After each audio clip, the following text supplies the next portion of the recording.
చూద్దాం. తెలుగు ప్రజలకు సంక్రాంతి శుభాకాంక్షలు తెలిపారు సీఎం రేవంత్.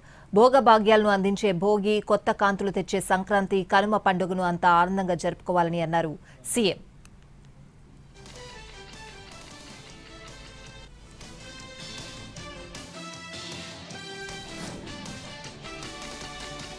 సంక్రాంతికి సొంతూరు నారావారిపల్లెకు వెళ్లిన ఏపీ సీఎం చంద్రబాబు నాయుడు పలు అభివృద్ధి కార్యక్రమాల్లో పాల్గొన్నారు.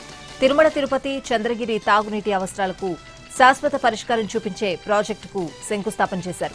126 కోట్ల రూపాయలతో నీవా బ్రాంచ్ కెనాల్ నుంచి కళ్యాణి డ్యాంకు కృష్ణా జలాలను తరలించనున్నారు. నీళ్ల మళ్లింపు పనులకు మూలపల్లి చెరువు వద్ద చంద్రబాబు శంకుస్థాపన చేశారు. స్వర్ణ నారావారిపల్లె ప్రాజెక్టులో భాగంగా skill development centre, community health centre, Tata DMC indoor substation, CC రోడ్లను ఆయన ప్రారంభించారు.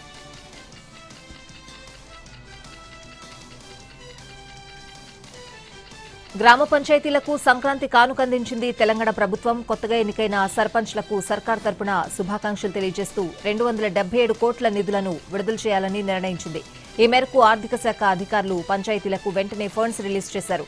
డిప్యూటీ సీఎం భట్టి విక్రమార్క నేతృత్వంలో ప్రజాభవన్లో జరిగిన సమావేశంలో ఈ నిర్ణయం తీసుకున్నారు. ఈ భేటీలో భట్టితో పాటు ఆర్థిక శాఖ ప్రధాన కార్యదర్శి సందీప్ కుమార్ సుల్తానియా, ఇతర ఉన్నతాధికారులు పాల్గొన్నారు.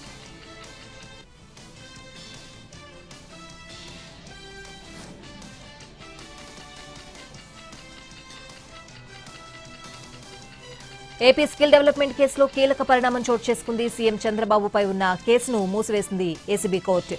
మొత్తం 37 మంది మీద విచారణను క్లోజ్ చేస్తూ ఆదేశాలు జారీ చేసింది న్యాయస్థానం. వైసీపీ హయాంలో స్కిల్ డెవలప్మెంట్లో నిధుల దుర్వినియోగంపై చంద్రబాబు మీద కేసు నమోదైంది.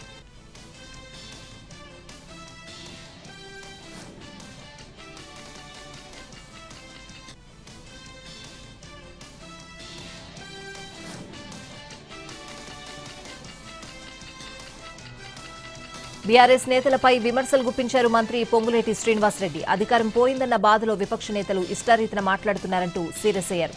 రాష్ట్రాన్ని అగ్నిగుండంగా మారుస్తామంటూ వాళ్లు వ్యాఖ్యానిస్తున్నారని, ఇది పూర్తిగా బాధ్యతారాహిత్యమని ఆయన అన్నారు.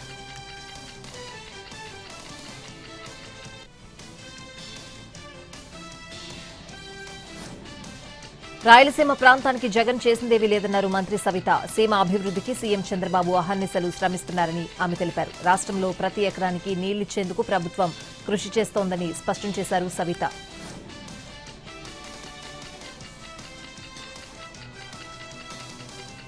మున్సిపల్ ఎన్నికల్లో పొత్తులుండవని ఒంటరిగా పోటీ చేస్తామన్నారు తెలంగాణ బీజేపీ అధ్యక్షుడు రామచంద్రరావు. గెలిచే వారికే టికెట్ ఇస్తామని స్పష్టం చేశారు. నిబద్ధత ఉన్న కార్యకర్తలకు ప్రాధాన్యమిస్తామన్నారు. ఎమ్మెల్సీ ఎన్నికల్లో అభ్యర్థిని పెట్టిన బీఆర్ఎస్ ఇప్పుడు బీజేపీపై విమర్శలు చేస్తోందని మండిపడ్డారు. మున్సిపాలిటీల్లో నెంబర్ 1 గా ఉండాలని ప్రయత్నం చేస్తున్నామన్నారు. ప్రజలు ప్రధాని మోడీ వైపే ఉన్నారని చెప్పారు రామచంద్రరావు. జీహెచ్ఎంసీ విస్తరణను తమ పార్టీ వ్యతిరేకిస్తోందన్నారు.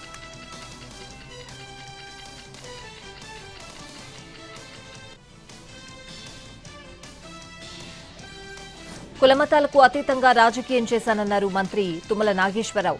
అభివృద్ధి ధ్యేయంగా ఇన్నాళ్లు కృషి చేస్తూ వస్తున్నా అని చెప్పారు. దేశంలోనే ఖమ్మం నెంబర్ 1 గా ఉండాలని లక్ష్యంగా పనిచేస్తున్నారని తుమ్మల తెలిపారు. గత ప్రభుత్వం అరచేతిలో వైకుంఠం చూపించిందంటూ ఫైర్ అయ్యారు.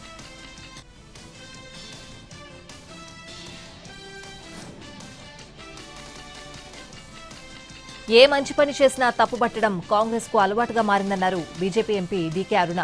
ఉపాధి హామీ పథకంలో మహాత్మాగాంధీ పేరు లేదనడం సరికాదన్నారు. గతంలో ఈ స్కీమ్ అమలైనప్పుడు గాంధీ పేరు ఎవరైనా ఉచ్చరించారా అని ప్రశ్నించారు డీకే అరుణ. గాంధీ పేరుతోనే ప్రధాని మోడీ స్వచ్ఛ భారత్ మిషన్ ప్రారంభించారని ఆమె పేర్కొన్నారు.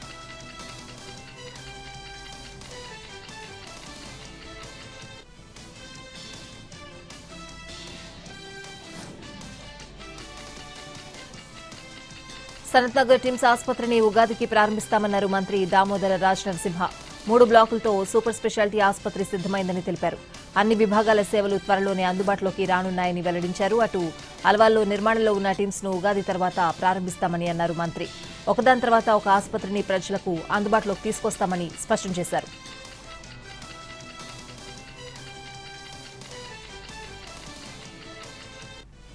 సంక్రాంతి సందర్భంగా సికింద్రాబాద్ పరేడ్ గ్రౌండ్స్ లో 7వ అంతర్జాతీయ కైట్ స్వీట్ ఫెస్టివల్ మొదలైంది. 3 రోజుల పాటు జరిగే ఫెస్టివల్ ను మంత్రి జూపల్లి కృష్ణారావు ప్రారంభించారు.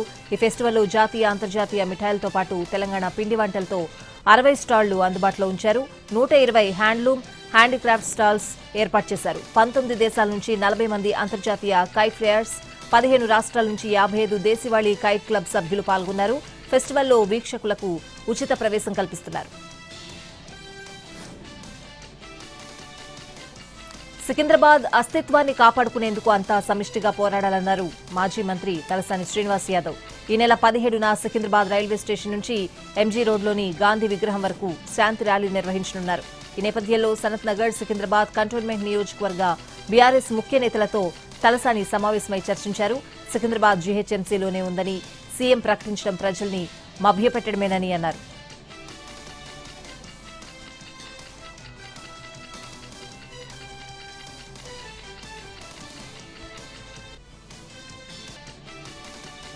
హైదరాబాద్ కూకట్పల్లిలో అగ్ని ప్రమాదం జరిగింది. రాజీవ్ గాంధీ నగర్లో రీఫిల్లింగ్ చేస్తూ ఉండగా గ్యాస్ లీక్ అయింది. ఒక్కసారిగా మంటలు చెలరేగాయి.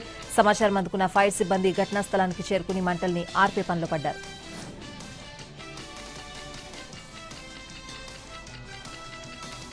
మంచిర్యాల జిల్లా చెన్నూరులోని అయ్యప్ప స్వామి దేవాలయంలో చోరీ జరిగింది. గుడిలోని స్టోర్ రూమ్ తలుపులు బద్దలుగొట్టి ఇత్తడి వస్తువులు ఎత్తుకు వెళ్లాడు దొంగ. అయితే ఘటన జరిగిన 12 గంటల్లోనే కేసును ఛేదించారు పోలీసులు. చోరీకి పాల్పడిన దొంగను పట్టుకున్నారు. అతని నుంచి ఇత్తడి సామాన్లు స్వాధీనం చేసుకున్నారు.